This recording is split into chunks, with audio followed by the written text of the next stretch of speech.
उस दिन मौसम बेहद खराब था। आसमान काले स्याह बादलों से ढका हुआ था। बिजली कड़क रही थी। लगता था गरज चमक के साथ तूफानी बारिश होगी। शाम हो रही थी और मैं अपने घर में अकेली थी। मेरा शौहर वारिस ऑफिस में था, जबकि सास अपनी बेटी के घर गई हुई थी। वारिस ने कहा था कि शाम को वापस आते वक्त तो अपनी माँ को लेता आएगा। शाम तो हो चुकी थी, लेकिन उनकी वापसी न हुई थी। जब बिजली कड़कती तो मेरा दिल दहल जाता। मुझे आसमानी बिजली की गरज से खौफ आता था।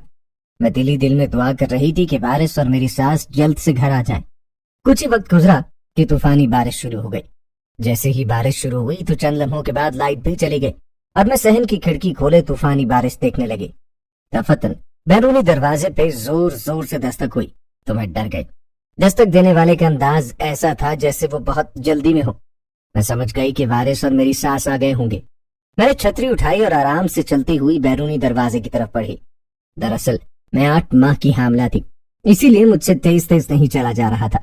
दरवाजे पर मुसलसल दस्तक दी जा रही थी। मैंने कहा, अच्छा आ रही हूँ। मैंने दरवाजा खोला तो धक से रह गई। बाहर मेरी सास और वारिस के बजाय एक बूढ़ी औरत खड़ी थी, जिसके हाथ में काले रंग का एक बैग था। मैं उस औरत को नहीं जानती थी और न ही वो हमारे मोहल्ले की थी।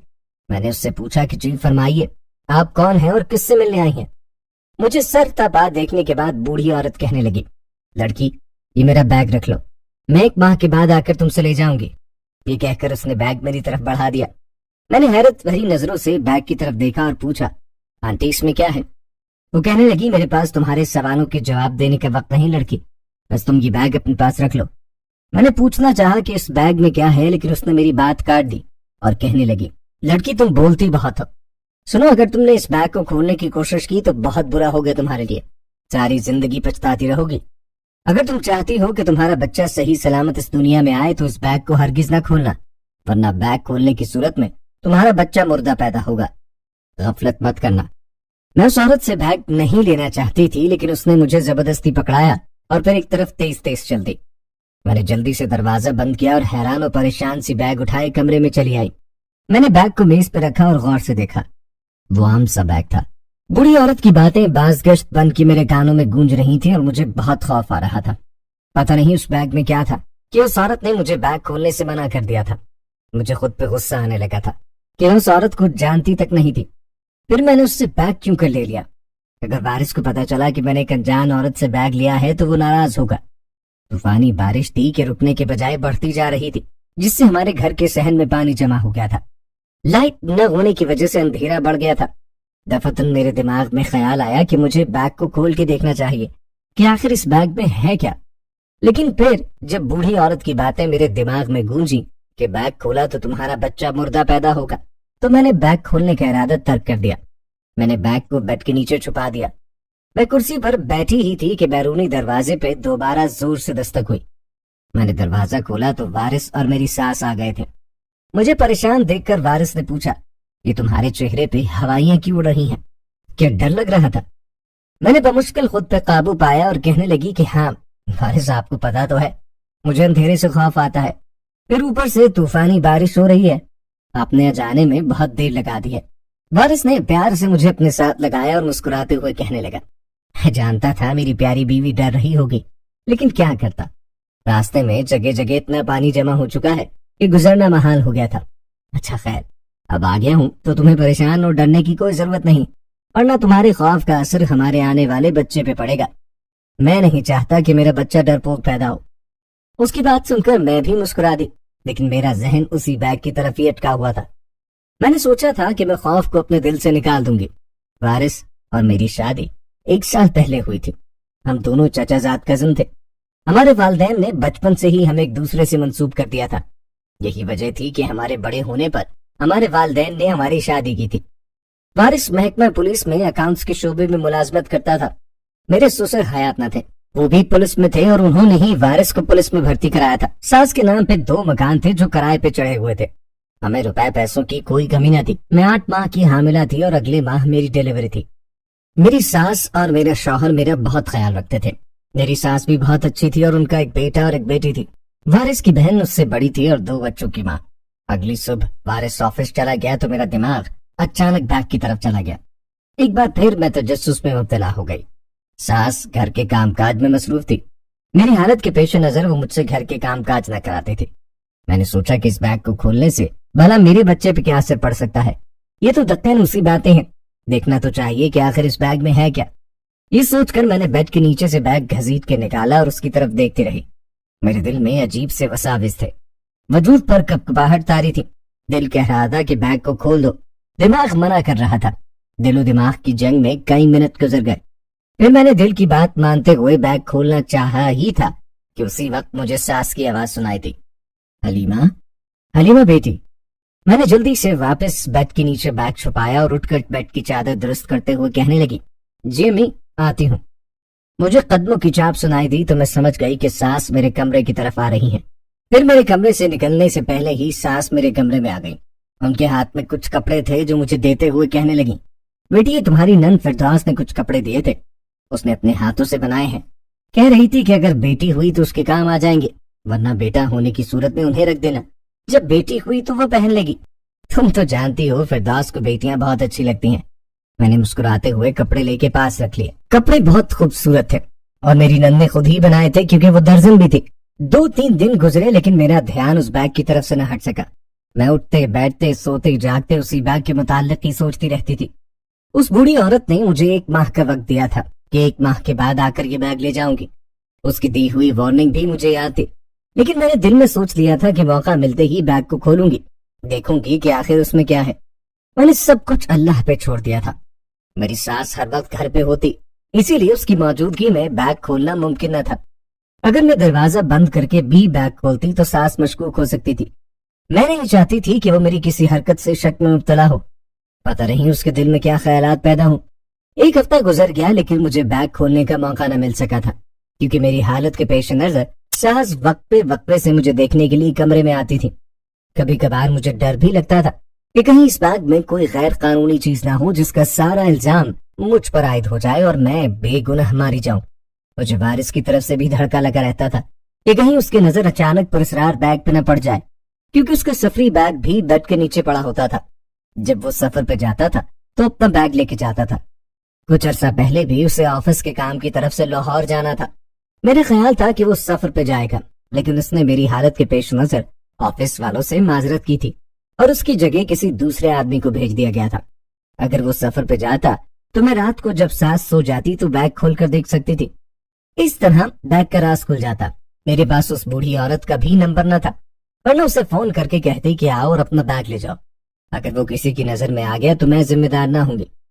ایک دن وارث موبائل فون کھولے بیٹھا تھا کہ اس کی سم فرش پہ گر گئی۔ سم تلاش کرتے کرتے اس نے بیڈ کی چادر اٹھا کر جھانکا تو اسے سم مل گئی، لیکن اس کی نظر بیگ پر بھی پڑ گئی تھی۔ اس نے بیگ گھسیٹ کر باہر نکالا اور کہنے لگا، حلیمہ یہ کس کا بیگ ہے؟ بیگ کا سن کر میرے دل کی دھڑکن یکدم بڑھی اور میں اٹھ کر بیڈ کی دوسری طرف گئی۔ مجھے فوری طور پر یہی سوجھا کہ میں اپنی کسی سہیلی کا نام لے دیتی ہوں۔ میں نے کہا، وارث یہ بیگ میری سہیلی فرزانہ کا ہے۔ وارث کے چہرے پہ حیرت لہرائی۔ اس نے پوچھا، اس کا بیگ ہمارے گھر میں کیا کر رہا ہے؟ وہ کب رکھوا گئی تھی؟ میں جانتی تھی کہ وارث تفتیش ضرور کرے گا، کیونکہ وہ پولیس میں جو ہوا، پولیس والوں کو کوئی چیز مشکوک لگتی ہے تو وہ تفتیش شروع کر دیتے ہیں اور اس وقت تک سکون نہیں لیتے جب تک معمہ حل نہیں ہو جاتا۔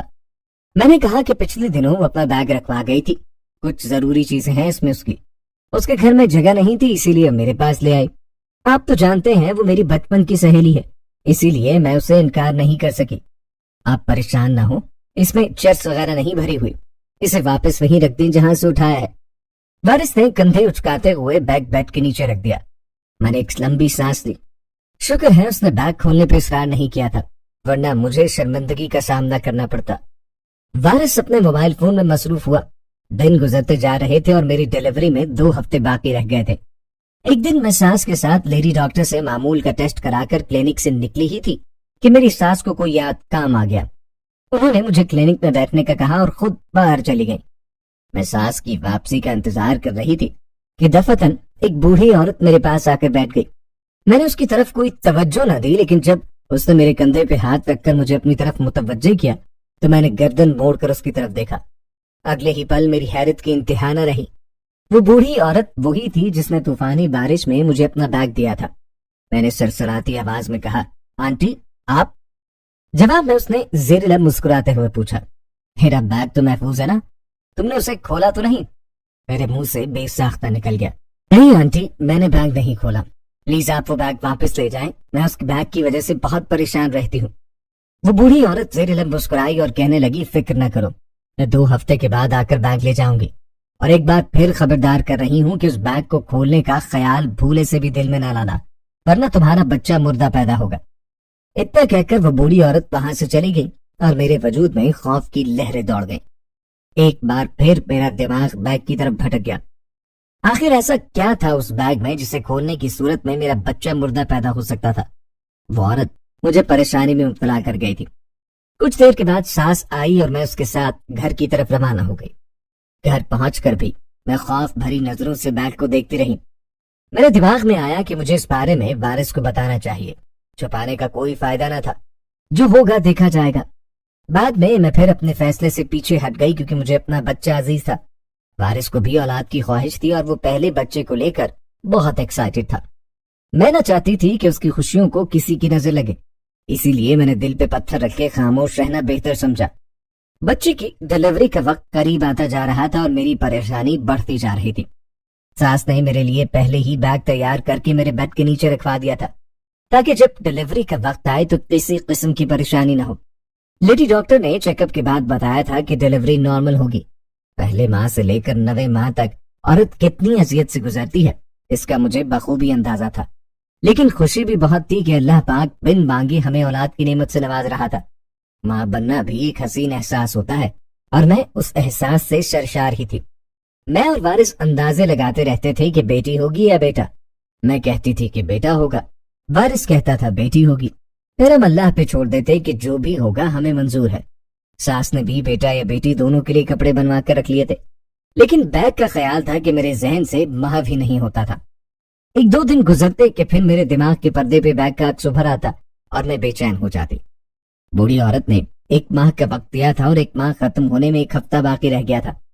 मैं चाहती थी कि मेरी डिलीवरी से पहले ही वो औरत आकर अपना बैग ले जाए, ताकि मेरे दिलो दिमाग से उसका बोझ उतरे, लेकिन शायद किस्मत को कुछ और ही मंजूर था। हर काम अपने वक्त पर ही होता है और होता वही है जो मेरा रब चाहता है। मेरी डिलीवरी में 1 दिन रह गया था कि रात को मेरी नंद भी आ गई। अगले दिन वारिस और नंद मुझे लेकर क्लिनिक रवाना हो गए। सास ने कहा कि मैं बैग और दूसरी जरूरी चीजें लेके क्लिनिक आ रही हूँ। तकलीफ की वजह से मुझे कुछ होश न था। सास गलती से मेरा बैग लाने के बजाय बूढ़ी औरत वाला बैग उठा लाई थी। मेरे बैग और बूढ़ी औरत के बैग की रंगत एक जैसी थी। शायद उसे पता नहीं चल सका था कि वो मेरा बैग उठाकर ला रही है या बूढ़ी औरत का। जब मेरी नजर बैग पर पड़ी तो सनसनाहट की एक लहर मेरे वजूद में दौड़ गई। सास ने ये क्या कर दिया था? मैं तकलीफ में थी, इसीलिए सास को बता न सकी कि वो क्या गलती कर बैठी है। मुझे खौफ महसूस हुआ और ये तस्वुर ही मेरे लिए सुहाने रूह था कि अगर मेरा बच्चा मुर्दा पैदा हुआ तो उससे आगे मैं सोच ही न सकी। मुझे समझ नहीं आ रहा था कि मैं सास को कैसे बताऊं। जब डिलीवरी का वक्त करीब आया तो सास ने बैग खोल दिया। बैग खोलते ही उसके मुंह से चीख निकल गई। उसकी चीख ही ऐसी थी कि मुझे अपनी तकलीफ भी भूल गई और मैं साकित नजरों से सामने खड़ी सास को देखती रह गई, जो आंखें फाड़ फाड़ कर बैग में देख रही थी। क्या था आखिर उस बैग में जिसकी वजह से सास भी साकित और जामिद हो गई थी? क्या हुआ अम्मी जान? वारिस उठकर सास की तरफ बढ़ा। मैं खुद भी अंगुश्ते बदनदा थी कि पता नहीं बैग में ऐसा क्या है जिसने सास की चीखें निकलवा दी थी।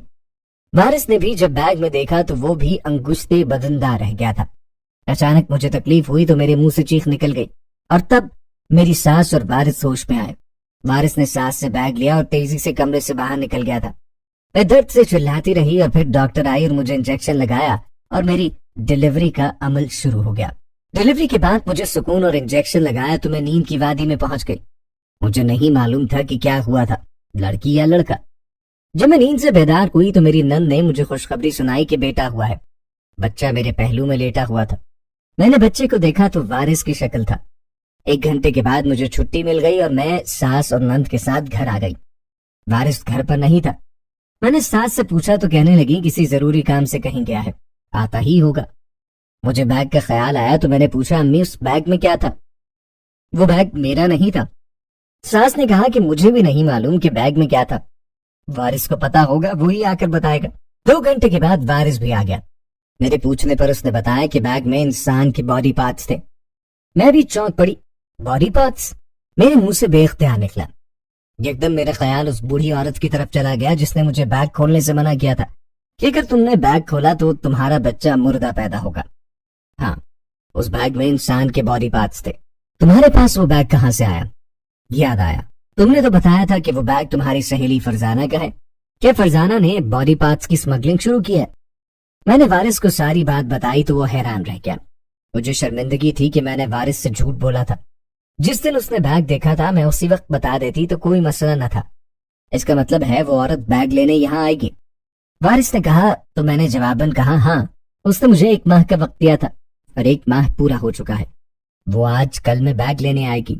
وارث کے چہرے پہ چمک ابھر آئی، کہنے لگا سنو حلیمہ، اگر وہ بوڑھی عورت بیگ لینے آئے تو اسے باتوں میں لگا کے رکھنا اور ساتھ ہی مجھے میسج کر دینا۔ ہمیں ایک ایسے گروہ کی تلاش ہے جو انسان کے باڈی پارٹس کی اسمگلنگ کر رہا ہے۔ مردہ خانے سے لاشیں چوری ہو رہی ہیں۔ میں نے سر ہلا دیا۔ وارث بیٹے کا باپ بن کر بہت مسرور تھا اور ساتھ ہی وہ اپنے فرائض منصبی بھی پوری ایمانداری سے ادا کر رہا تھا۔ مجھے بھی اس بوڑھی عورت کا شدت سے انتظار تھا۔ 1 ہفتہ گزرا تھا کہ وہ بوڑھی عورت اپنا بیگ لینے آ گئی۔ کہنے لگی بیٹی میں اپنا بیگ لینے آئی ہوں، مجھے میرا بیگ دے دو۔ میں نے کہا کہ آنٹی آپ بیٹھے تو صحیح، میں بیگ دیتی ہوں۔ میں نے آپ کی ہدایت کے مطابق بیگ کو نہیں کھولا، لیکن میں جاننے کے لیے بےتاب ہوں کہ آخر اس بیگ میں کیا چیز ہے جس کی وجہ سے آپ نے مجھے بیگ کھولنے سے منع کیا تھا۔ وہ ہنسی اور کہنے لگی کچھ خاص نہیں، بس بیگ مجھے دو تاکہ میں جاؤں۔ میں نے اسے باتوں میں لگا کر رکھا اور اس دوران وارث کو بھی میسج کر دیا تھا۔ بوڑھی عورت بار بار مجھ سے بیگ کا مطالبہ کر رہی تھی۔ جب اس کی برداشت جواب دے گئی تو وہ غصے سے مجھ پہ چلانے لگے۔ وارث موٹر سائیکل اڑاتا ہوا گھر آیا تھا۔ وہ اکیلا نہیں تھا بلکہ پولیس والوں کو بھی ساتھ لایا تھا۔ پولیس کو دیکھ کر بوڑھی عورت کی ہوائیاں اڑنے لگیں۔ اس نے فرار ہونے کی کوشش کی لیکن وہ لیڈی پولیس نے دبوچ لیا۔ بوڑھی عورت بہت غصے میں تھی، چیخی چلائی تھی اور سنگین نتائج کی دھمکیاں بھی دی تھی، لیکن پولیس نے اس کی دھمکیوں کی کوئی پرواہ نہ کی تھی۔ پولیس والے اسے گرفتار کر کے لے گئے اور میں نے سکھ کا سانس لیا۔ بیگ کا معمہ حل ہو گیا تھا، لیکن مجھے یقین تھا کہ وہ بوڑھی عورت جیل میں بیٹھی غصے سے بھننا رہی ہوگی، خود کو بھی کوس رہی ہوگی کہ اس نے بیگ مجھے کیوں دیا تھا۔ شاید اسے پتا نہ تھا کہ جس گھر کی بہو کو وہ بیگ دے رہی ہے وہ پولیس والے کا گھر ہے۔ دوستو آپ سے بھی گزارش ہے کہ کسی بھی انجان آدمی یا عورت سے کوئی بیگ نہ لے۔ کیا پتا اس بیگ میں کوئی ایسی غیر قانونی چیز موجود ہو جو آپ کے گلے کا پھندا بن جائے، جس سے آپ بے گناہ مارے جائیں اور بعد میں پچھتاوا آپ کا مقدر بن جائے۔